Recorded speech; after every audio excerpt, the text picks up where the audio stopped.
Numbers 21. When the Canaanite king of Arad, who lived in the Negev, heard that Israel was coming along the road to Atharim, he attacked Israel and captured some prisoners. So Israel made a vow to the Lord, "If you will deliver this people into our hands, we will devote their cities to destruction."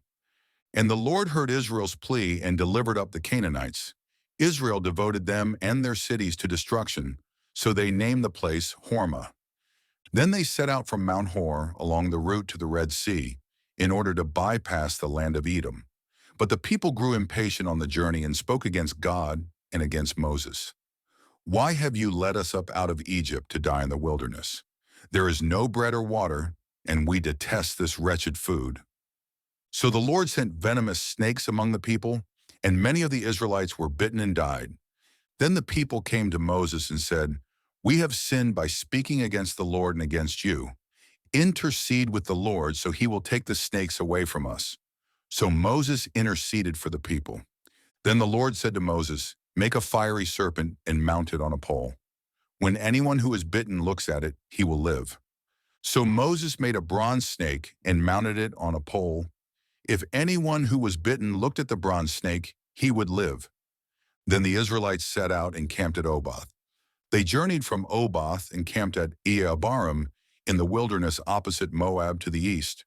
From there they set out and camped in the valley of Zered.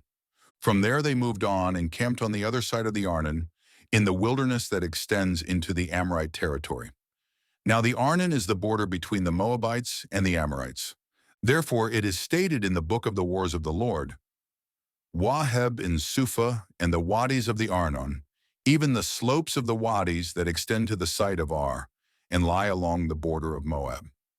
From there they went on to Beer, the well where the Lord said to Moses, "Gather the people so that I may give them water."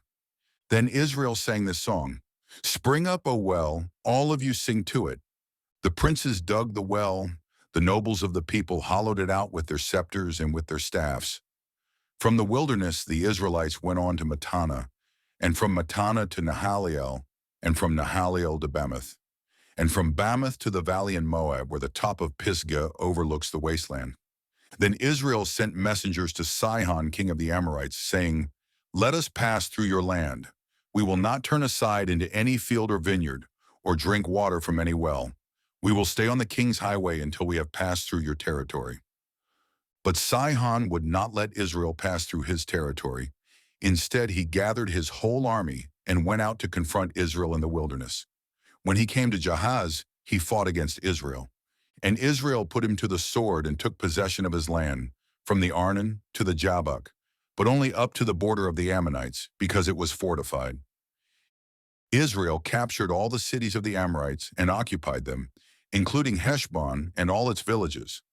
Heshbon was the city of Sihon, king of the Amorites, who had fought against the former king of Moab and taken all his land as far as the Arnon. That is why the poets say, "Come to Heshbon, let it be rebuilt. Let the city of Sihon be restored. For a fire went out from Heshbon, a blaze from the city of Sihon. It consumed Ar of Moab, the rulers of Arnon's heights.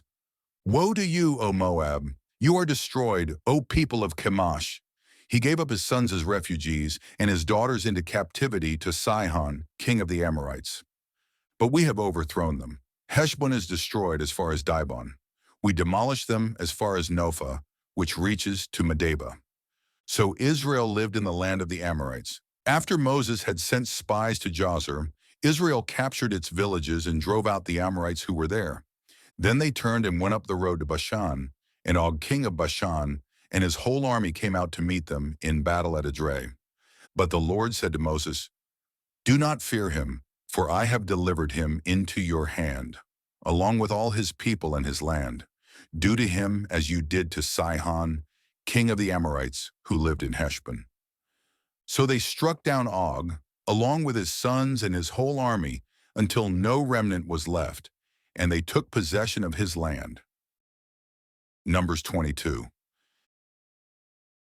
Then the Israelites traveled on and camped in the plains of Moab near the Jordan, across from Jericho. Now Balak son of Zippor saw all that Israel had done to the Amorites, And Moab was terrified of the people because they were numerous. Indeed, Moab dreaded the Israelites. So the Moabites said to the elders of Midian, "This horde will devour everything around us, as an ox licks up the grass of the field." Since Balak son of Zippor was king of Moab at that time, he sent messengers to summon Balaam son of Beor at Pethor, which is by the Euphrates in the land of his people. "Behold, a people has come out of Egypt," said Balak. "They cover the face of the land and have settled next to me. So please come now and put a curse on this people, because they are too mighty for me. Perhaps I may be able to defeat them and drive them out of the land, for I know that those you bless are blessed, and those you curse are cursed."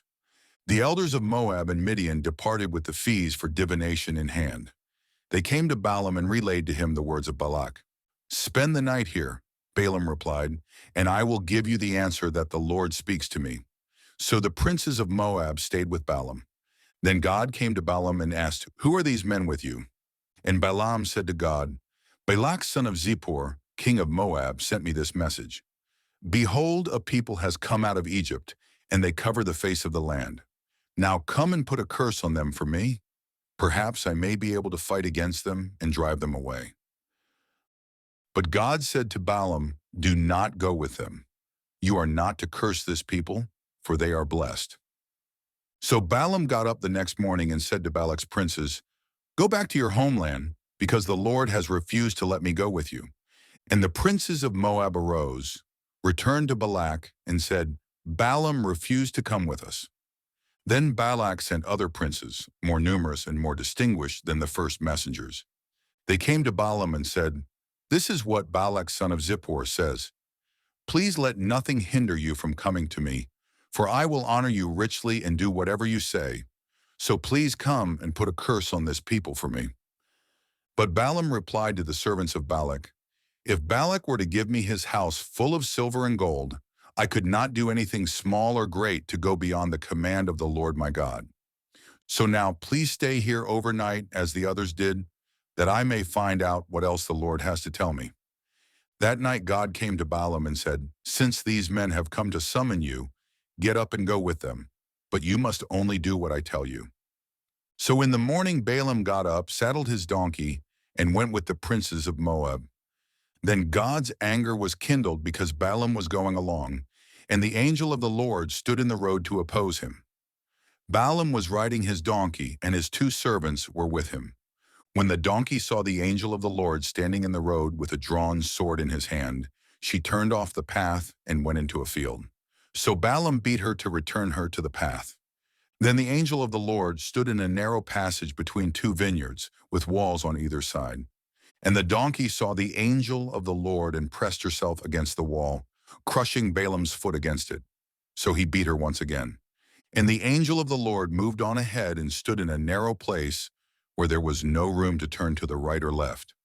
When the donkey saw the angel of the Lord, she lay down under Balaam, and he became furious and beat her with his staff. Then the Lord opened the donkey's mouth, and she said to Balaam, "What have I done to you that you have beaten me these 3 times?" Balaam answered the donkey, "You have made a fool of me.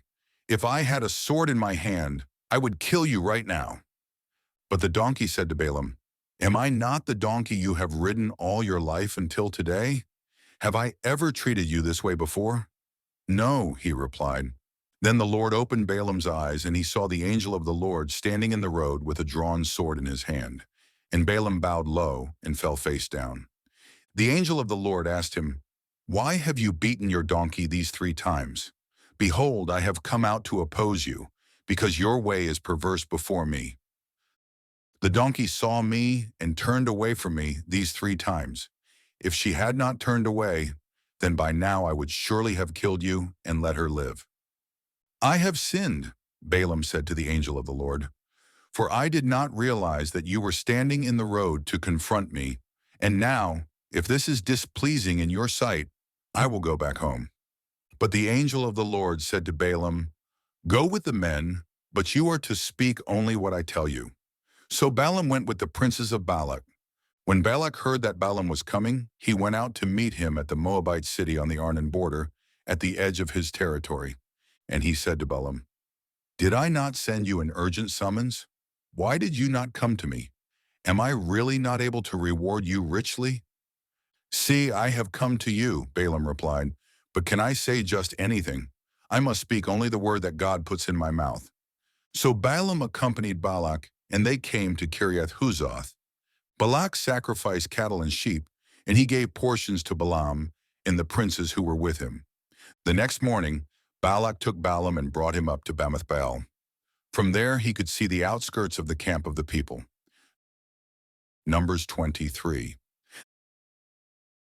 Then Balaam said to Balak, "Build for me 7 altars here, and prepare for me 7 bulls and 7 rams." So Balak did as Balaam had instructed, and Balak and Balaam offered a bull and a ram on each altar. "Stay here by your burnt offering while I am gone," Balaam said to Balak. "Perhaps the Lord will meet with me, and whatever he reveals to me, I will tell you." So Balaam went off to a barren height, and God met with him. "I have set up 7 altars," Balaam said, "and on each altar I have offered a bull and a ram." Then the Lord put a message in Balaam's mouth, saying, "Return to Balak and give him this message." So he returned to Balak, who was standing there beside his burnt offering, with all the princes of Moab.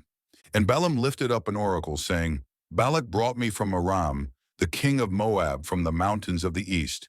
Come," and he said, "put a curse on Jacob for me. Come and denounce Israel.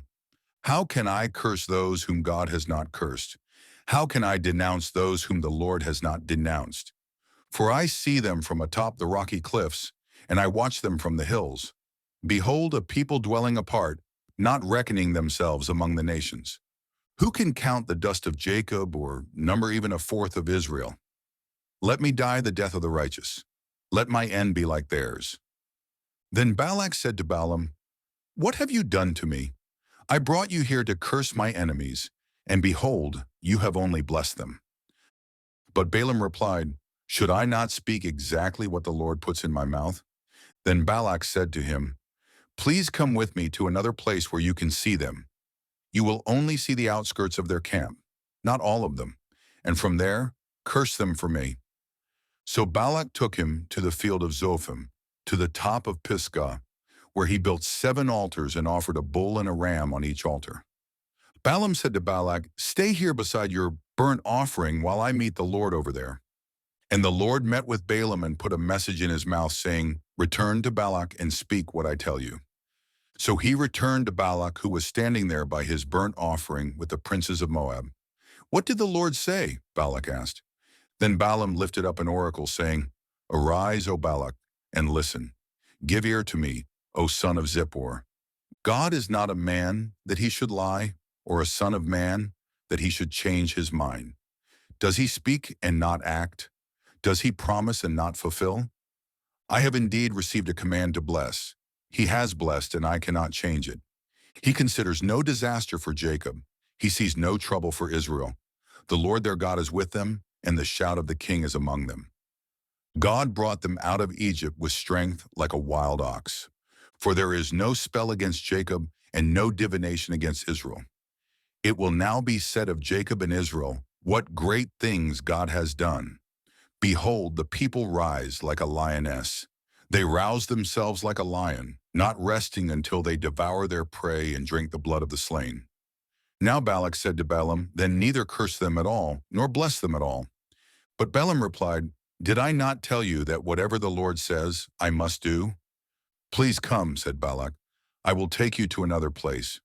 Perhaps it will please God that you curse them for me from there." And Balak took Balaam to the top of Peor, which overlooks the wasteland. Then Balaam said, "Build for me 7 altars here, and prepare for me 7 bulls and 7 rams." So Balak did as Balaam had instructed, and he offered a bull and a ram on each altar. And with that, we bring today's reading to a close. May these sacred words dwell richly in your heart and guide your path in wisdom and truth.